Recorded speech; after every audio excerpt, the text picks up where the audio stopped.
Hello, I'm Dr. Jigare Pancha, an occupational therapist. So here I have got you the another video of infections and tumors of musculoskeletal system. There are many more videos to know more things. Stay tuned to our channel.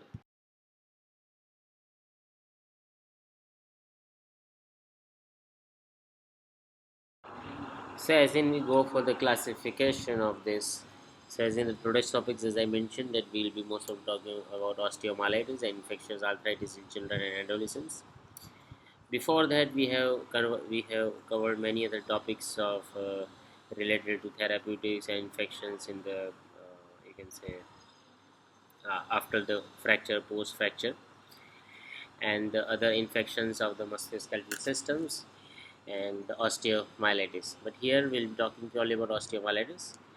So basically, a feature peculiar to children and adolescents, if you talk, that is the occurrence of spontaneous homogeneous osteomyelitis, while there is no implant or and no external cause. Because generally, if we talk about the implant, that increases the chances of infection and many other things. So that can cause these differences, and the foreign object or particle which you inserted inside that causes the chances of infection. So here there is no implant and no external cause. So as well as acute and primarily the chronic forms basically. So there are also numbers of special forms. So acute osteomyelitis, if you see, it develops over a period of less than 2 weeks and is accompanied by sign of infection, fever or laboratory parameters. So just let me repeat that for you again, that an acute osteomyelitis develops over a period of less than 2 weeks, okay, and it has the signs of fever or laboratory parameters. And chronic osteomyelitis develops much more slowly and is not necessarily preceded by an acute phase. General signs of infection may not be present at that point in the chronic uh, conditions. So here, as per the classification which I have mentioned here, that is the acute osteomyelitis has certain forms like uh, uh, hematogenous osteomyelitis or acute or unifocal osteomyelitis, special forms like acute multifocal osteomyelitis, neonatal osteomyelitis, uh, spondylodiscitis, and chronic osteomyelitis. Here, primary chronic osteomyelitis, special forms like Gary's sclerosing osteomyelitis, multifocal chronic recurrent osteomyelitis, CRMO basically, specific osteomyelitis like tuberculosis, BCG, exogenous secondary osteomyelitis, that is post traumatic, post operative, and third is infectious arthritis.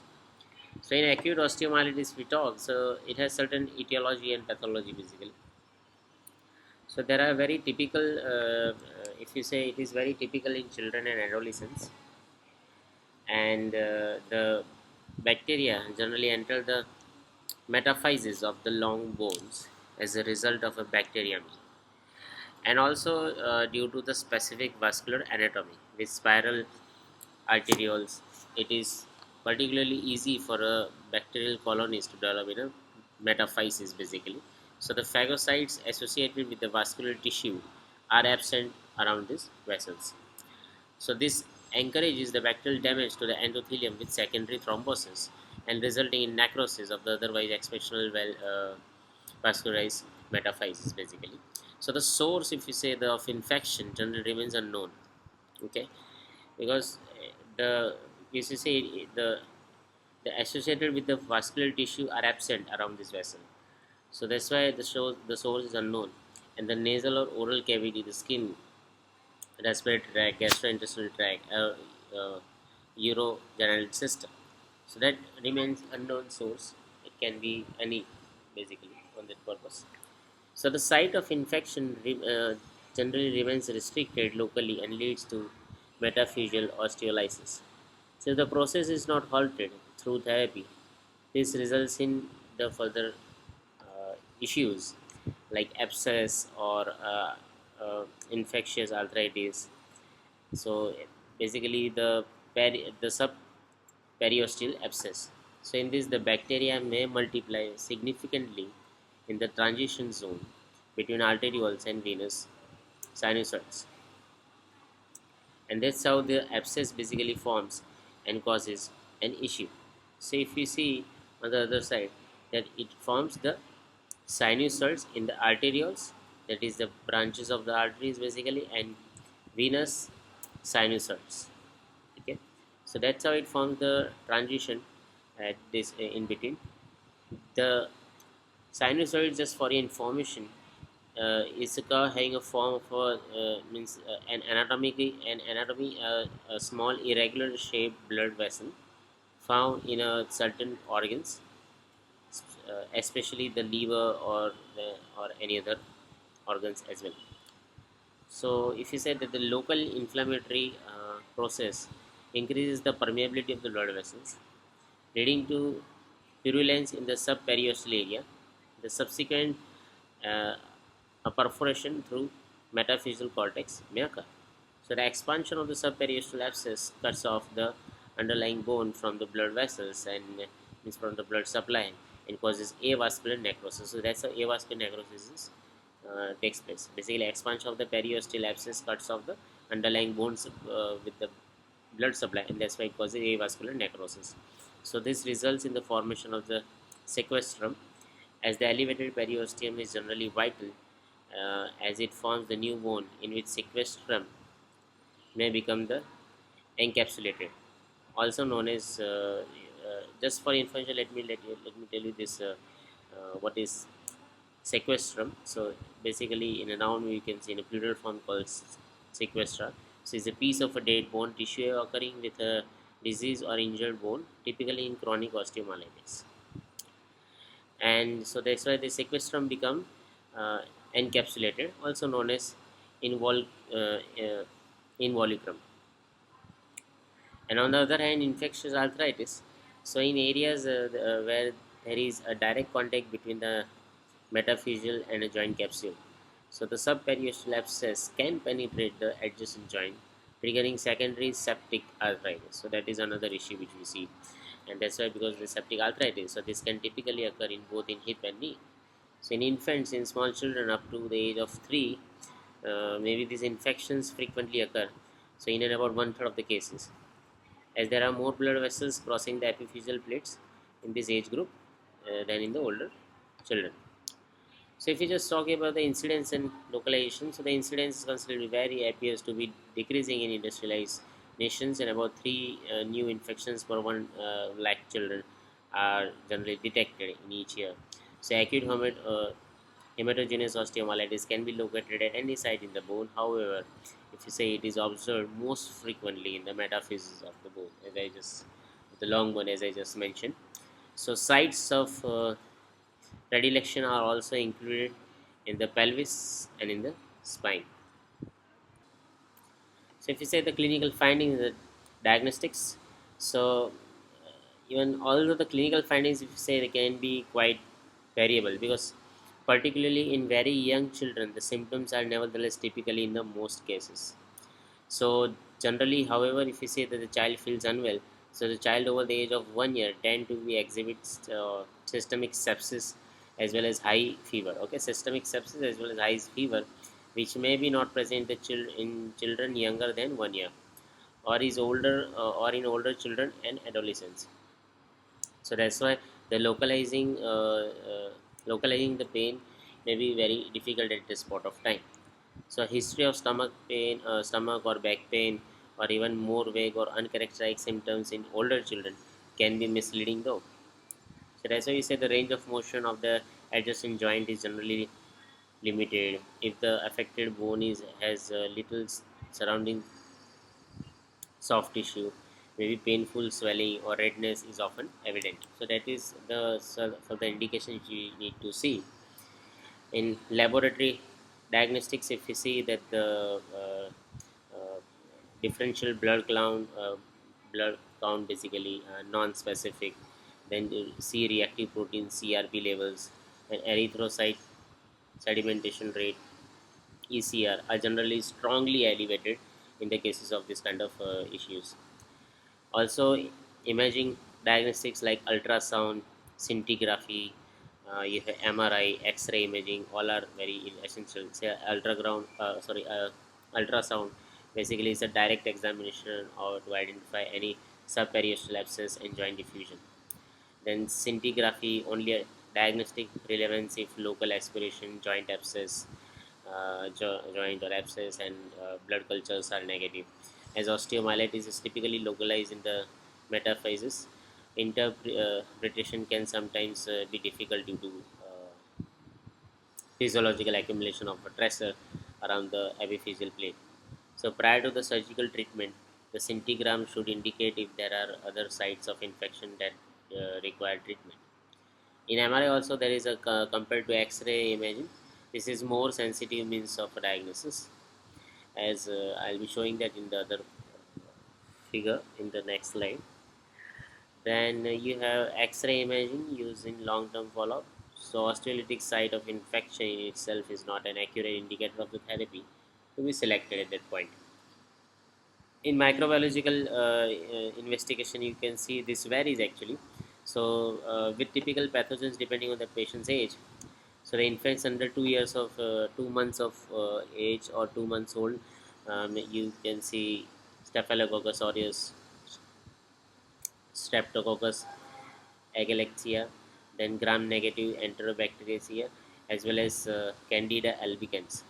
In children under the age of 3 years, you can see again Staphylococcus aureus, Streptococcus pyogenes, Streptococcus pneumoniae, and recently also known as Kingella kingae and Haemophilus influenza. And also in older children, you can see Staphylococcus aureus and Streptococcus pyogenes. Currently, there are increased numbers of methicillin resistant staphylococcus is MSRA. So basically, you see this Staphylococcus aureus is present in all the ages of the children under 2 months, more than 3 years, and also older children. Staphylococcus aureus is always found. And before starting any antibiotics, so the prior to identify the microbes that have triggered the condition, three blood cultures, regardless of the variations in the febrile temperature, take an interval of 30 minutes, result in bacterial diagnosis in more than 50% of the cases. So basically, if you see there is if a hip periosteal abscess or a joint effusion or hip are present, then aspiration from the painful area, possibly also the ultrasound guidance is mandatory, and samples should be tested for aerobes and anaerobes. And that's how we can see in this other forms of thing. And now we will also proceed further for the what are the therapeutic views and in the cases of antibiotics or exclusive therapy for the early diagnosis.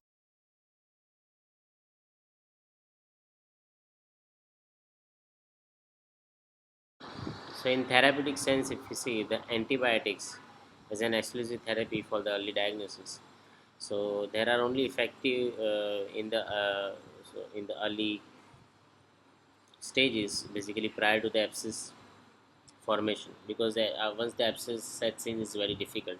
So before that, it's mostly affected in the early stages. So systemic antibiotics cannot eliminate the bacteria either in the necrotic bone or in the encapsulated purulence, or parenteral non-specific therapy that should start after collecting blood cultures. So depending on the age, different antibiotics are used empirically to begin, maybe with the infants below the age of 2 months, that is cephalosporins from the uh, cephirexim group, and in small children with the age of up to the age of 5 years, and the other penicillin medications are used basically. And in other children, the means the older children, the beta lactamase resistant penicillin is being used, and MRSA, as I mentioned before, that is methicillin resistant staphylococci or vancomycin. So so also this is more of a medical information, but just would like to share with you guys so you can have an idea of it. As dosage which they give is always be high as possible, and infants up to the age of 1 year are treated for the sepsis right from the beginning, that is the high dose antibiotics, and generally amino penicillins or amino uh, glycosides, or with third generation cephalosporin. So therapy is adjusted as soon as the microbes or their resistance are known, and CRP analysis on day 2, and if there is a clear improvement in the inflammatory parameters, the fever, pain, or CRP, conservative treatment is continued. So if antibiotic treatment is commenced appropriately in the early stage, the likelihood of recovery without surgery is more than 90% basically. And this is the image which I was talking about, the MRI image basically compared to the X-ray image. So there is a more sensitive means of diagnosis. This MRI image basically see on other sides, on either sides basically. So this image is actually an acute osteomyelitis of the distal femoral metaphysis of the 11-year-old girl. The convection X-ray osteolysis is apparent close to the epiphyseal plate. On the lateral side, fluid accumulation in the area is clearly visible on the MRI. So together with the clinical findings, yes, fever, elevated CRP and ESR. So that's why it is more evident for the osteomyelitis. And also to see about the combined surgery and antibiotic therapy in the disease progression, because if the clinical findings and the CRP levels have not clearly improved by the day 5 following the beginning or treatment of, if the various lapses of the septic arthritis are present, surgery must be carried out at that point. So because it should not be spread out, that is much more important. And we also have to check the functional outcome at this with this, because the functional outcome will be very much low at this point. So we as an acute therapist and we are supposed to maintain the functional output of the individual. So first of all, that we can use the COPM and other parameters, the Barthel index, for the further analysis and outcome of the individual, the functional outcome basically. So in that we talk about the uh, difficulty which is without abscess or joint diffusion. So there is no prospective parameters to identify cases which are becoming chronic. So monitoring the progression is a crucial factor. Under no circumstances should an attempt to make a substitute surgery with a longer term administration of the antibiotic alone. So the appropriate surgery has to be performed at, if means what are the indication for the surgery if we talk about. So basically the bone abscess which is fully debrided, or all necrotic material like sequestrized, thoroughly removed. So this material must be analyzed bacteriologically for aerobic and anaerobic microbes in addition to histological analysis. Extensive intraoperative lavage is carried out. No closure, irrigation, or no gentamicin impregnated weeds. So if there is no further necrosis present, an acute osteomyelitis will heal by itself, because the encounter of the infection is very much important at this point. Also, it is followed by an appropriate antibiotic therapy, which is very much necessary at every time. And combined therapy in the chronic stage, if the condition has already entered the chronic stage prior to the beginning of the therapy. So the inflammatory parameters may also have spontaneously normalized, both in terms of clinical and laboratory finding, so which is CRP and ESR. So combination of appropriate surgery as well as the uh, parenteral administration of the antibiotics over a period of 6 weeks may indicate you the situation to such an extent that the risk of recurrence is minimized, and at least for the coming years. So post-operative treatment like immobilization is generally more likely to be counterproductive with severe pain. Wearing a plaster splint for a few days may provide adequate pain relief. As a rule, treatment is functional and may include a use of a continuous passive motion unit.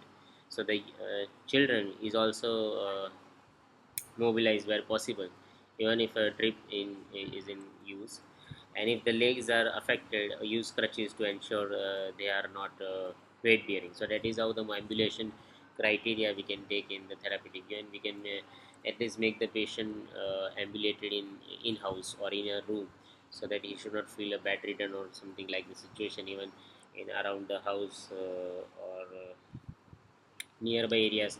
We can help the individual to ambulate, so that he can do his functional task. Also the toileting and bathroom task is very much essential to target at this point of time. because that is very much area of dependence for the individual in any kind of issue, physical issue or any disability or something. So if the legs are affected, as you can use crutches or make the patient use crutches in different types of gaits. And also weight bearing can be increased as the pain subsides. So that is how the therapeutic post-operative treatment we are supposed to carry out for the individual.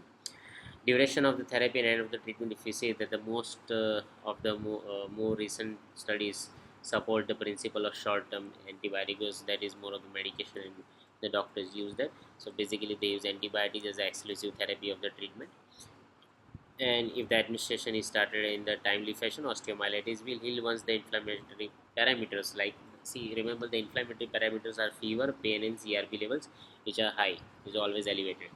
So the which has to be normalized. And basically is just to share the information that generally the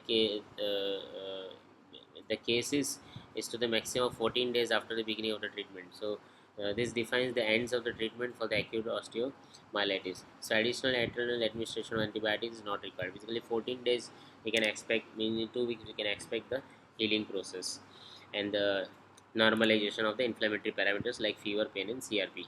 Also ESR, erythrocyte sedimentation rate should be normalized. Generally, CRP and C-reactive protein and ESR are generally elevated. Also, the disease progression with the surgical debridement, continue parental antibiotic therapy until CRP levels are normalized, that is to be checked out, and chronic stage parental therapy for a period of 6 weeks also to be considered. Then there are certain follow-up prognosis and examinations. So if the CRP level are normal, the patient does not have to have any symptoms and is not suffering from the unexplained attacks of the fever. Clinical follow-ups and can be done at intervals of 3 months and later 6 months up to 2 years with the aim of detecting any recurrence or regrowth of the disorder. So that is to be encountered. It should not any kind of relapse. To avoid any kind of relapse, we is generally seen. And also after 6 months the osteolytic site of the bone infection should be filled spontaneously. So if necessary a follow-up can be scheduled after 6 months. So the mortality, if you see, this is there is a drop to practically 0% in the industrialized nations. Residual traces like new seldom even in osteomyelitis that has become chronic, that is damage to the epiphyseal plate with a growth disorder or pseudoarthrosis or any formation of sequestra. So chronic stage condition, however, that includes the formation of sequestra which spreads along the entire uh, diaphysis as well as the surrounding joint is a serious complication. So this will often produce a local complication like instability, risk of fractures, destruction of joint, and the probability that complete recovery is unlikely to be achieved at that point of time. So if you say that an induced growth disturbance is basically expected after any infection of the growth of the growing skeleton, or the sequelae depend on the age of the patient, similar to the post-traumatic growth disturbances. In most cases, the result is overgrowth of the limb that is not always necessary of the clinical significance. And and if you see, it is then only with regard to the lower extremities. If premature or partial local or total closure of the epiphyseal plate occurs following chronic progression of the condition, treatment of the deformity will depend on the age of the patient as well as his symptoms and must be treated accordingly. So that's all for this part 10 of this lecture, and further we'll be talking about special forms of acute osteomyelitis and multifocal hematogenous osteomyelitis in the next part of the lecture.